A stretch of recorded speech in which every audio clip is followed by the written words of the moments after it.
The Samsung Galaxy S4 is the most popular member of the 5-inch 1080p Android royalty, and it improves on just about every specification of its predecessor.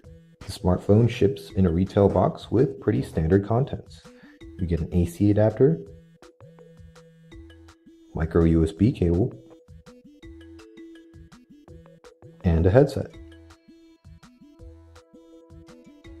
The Galaxy S4 can work with a number of additional interesting accessories, but those you will have to buy separately.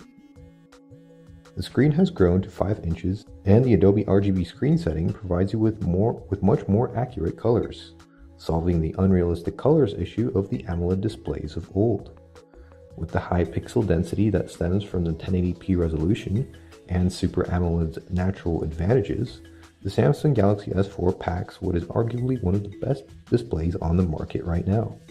Despite the larger screen, the Galaxy S4 has virtually the same footprint as the Galaxy S3, and it's slimmer too.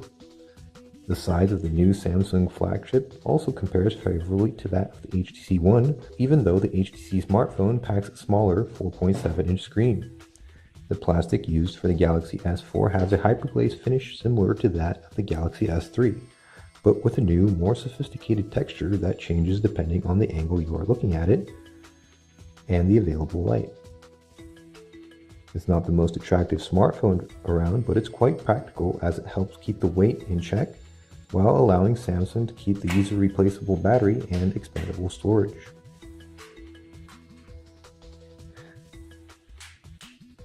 The bezel around the screen has gotten narrower, but there's still enough room for the 2-megapixel front-facing camera and a special IR sensor, both of which are important for features like dual shot and air gestures. The back of the Galaxy S4 features a slightly protruding 13-megapixel camera and LED flash. The top of the phone houses an IR emitter, which can be used to control TVs, AV receivers, air conditioners, and other appliances around your home.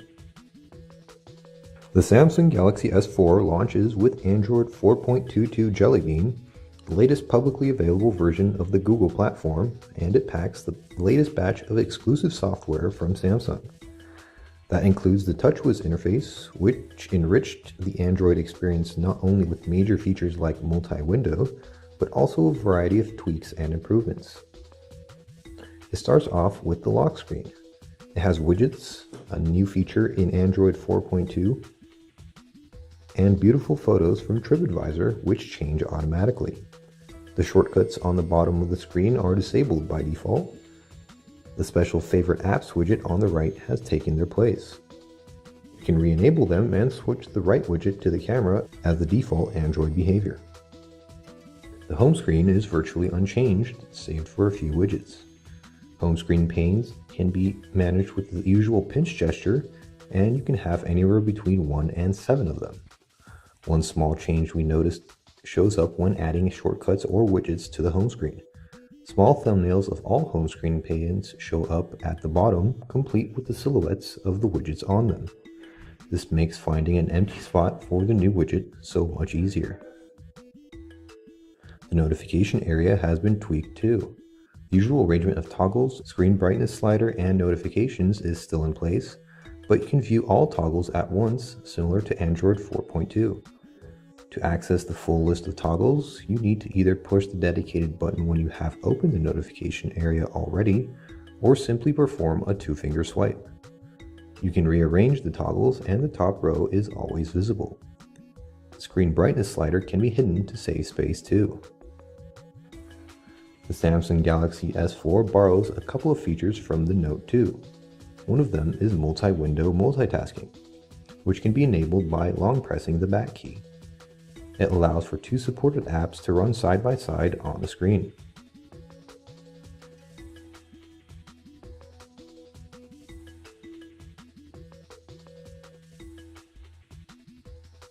Another is AirView. Basically, it turns your finger into an S Pen. You can hover your finger over an item on the screen to view more info, for example the text of an SMS, the calendar appointment text, photos in a folder, and so on.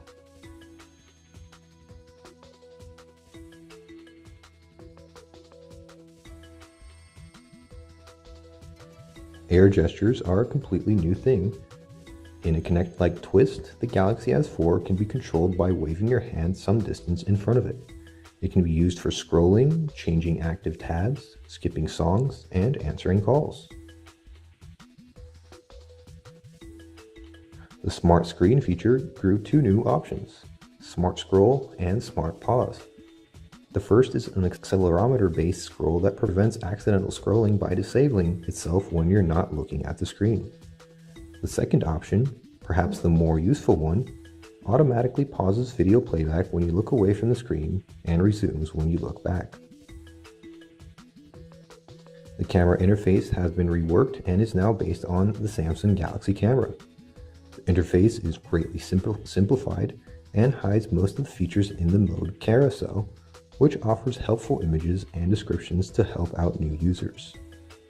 There are plenty of interesting features, but the ones to note are the dual shot mode and 360 photo, also known as Photosphere. We have the Snapdragon 600 base version of the Samsung Galaxy S4 here, which is the version many countries will get. Samsung went with a higher clock speed, making the S4 the fastest phone we've tested. In theory, the Exynos 5 Octa chipset should offer even better performance, but we've yet to see about that.